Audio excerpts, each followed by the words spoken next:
There is a quiet kind of strength, a hidden power in choosing not to chase. Not chasing people, not chasing their approval, not chasing after love, and not even chasing closure. Yet in the modern world, chasing has become almost a lifestyle. We chase likes on social media. We chase quick replies to our messages. We chase after people who have already turned their backs and walked away from us. And in this restless pursuit, we often fool ourselves. We call it love. We call it effort. But centuries ago, the Buddha spoke words of timeless wisdom. Peace comes from within. Do not seek it without. What if, just for a moment, we stopped chasing others and instead began to chase peace? What if we shifted our perspective, choosing inner stillness over outer approval? Through the lens of Buddhist wisdom, this shift opens a doorway. Because maybe, just maybe, the love we tirelessly seek from others is actually the love we have forgotten to give ourselves. Why do we chase people at all? The answer often begins in silence. It begins in those quiet, lonely hours when our self-worth feels fragile, almost uncertain. In those moments, we crave a message, a glance, a word, or even the smallest sign that we matter. And when it does not arrive, panic takes over. We reach out, we grasp, we chase. Buddhism teaches us that this grasping is born out of attachment, upadana.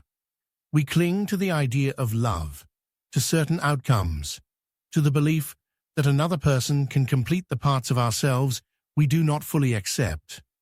But as the Buddha taught, the root of suffering is attachment. Picture someone constantly refreshing their phone, desperately waiting for a message from someone who hardly even thinks of them. That isn't love. That is self-abandonment, disguised as affection. Attachment whispers, "I need you in order to feel okay."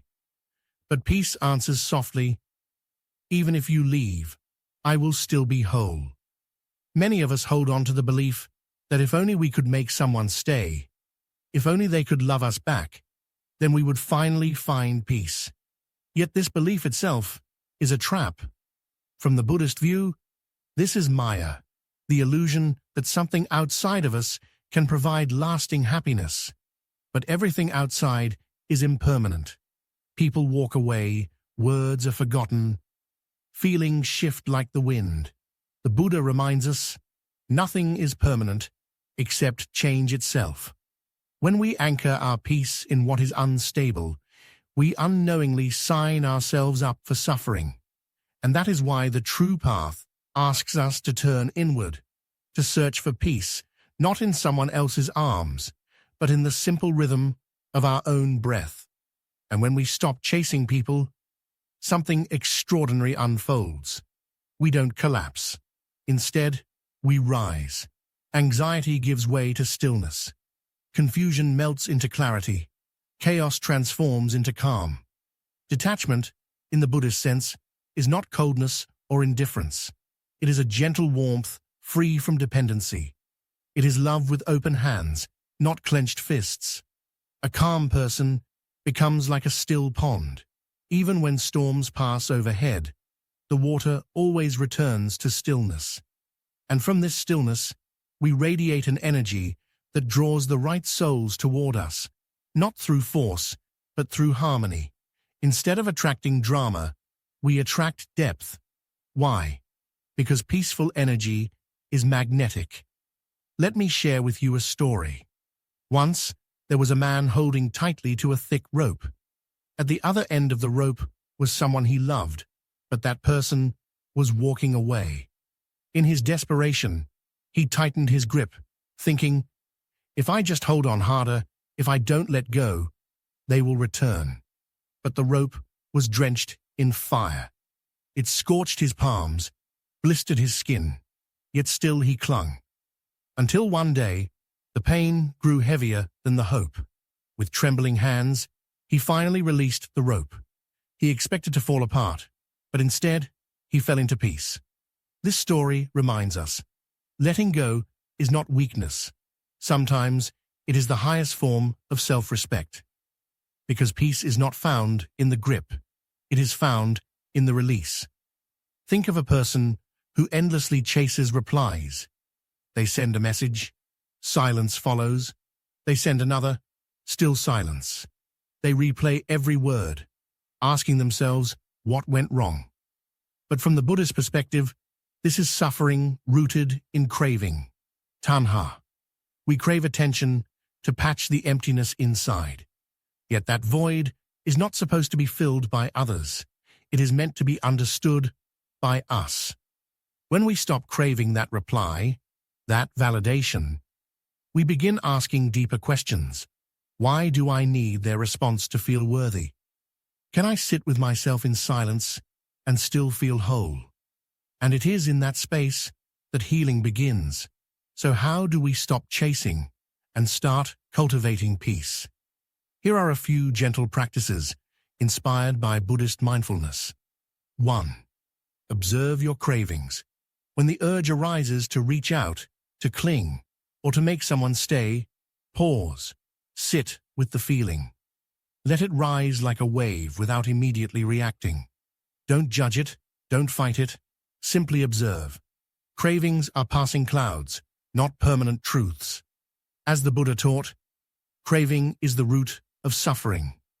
Awareness is always the first step toward liberation. 2. Practice daily detachment. Each day, whisper to your soul a simple mantra. I release what is not meant for me. Say it when you wake, when you ache, when you feel the pull to hold on. Over time, this repetition becomes a gentle reprogramming of the heart, reminding you that letting go is not losing peace. It is creating space for it. 3. Spend time in solitude. True peace is not found in noise or crowds. It is cultivated in stillness, in early morning walks, in deep mindful breaths, in quiet moments where the world softens and your heart remembers it is enough. Solitude is not loneliness. It is the sacred space where you meet yourself fully, and in that meeting, you find your home. 4. Love without expectation. Care for others, support them, be kind, but do not make their reaction your reward. When we tie our peace to how others respond, we set ourselves up for suffering. The Buddha taught, if your compassion does not include yourself, it is incomplete. Give freely and release gracefully. That is the kind of love that sets you free. 5. Journal your emotional triggers. When you feel the urge to chase, pause. Write it down. What happened? What belief was touched? What wound beneath the surface was stirred? Often it is not about the person at all, but about the hidden fear of being unworthy, unloved, or unseen. By writing, you witness the root, and only by seeing the root can you begin to heal it. These practices are not about numbing your heart. They are about returning it to balance. Because peace is not about pushing people away. It is about not losing yourself when they leave. Here is the truth. People will come and go. Some will stay, others will forget. But peace, that is yours to keep. The Buddha said, you yourself, as much as anybody in the entire universe, deserve your love and affection. So stop waiting for someone else to hand you peace. Be the one who creates it, protects it, lives it. Let others walk their path, and you walk yours with steady breath, calm steps, and an open heart. Because when you stop chasing people and begin chasing peace, you realize something profound. The right ones were never running away. They were simply waiting for you to return home to yourself. If this message touched your heart, pause for a moment. Breathe deeply. Let this be your reminder to come back to yourself. Subscribe for more reflections and Buddhist wisdom, and share this with someone who might be chasing love, when what they truly need is peace. Until we meet again. May you be happy. May you be free. May you be at peace.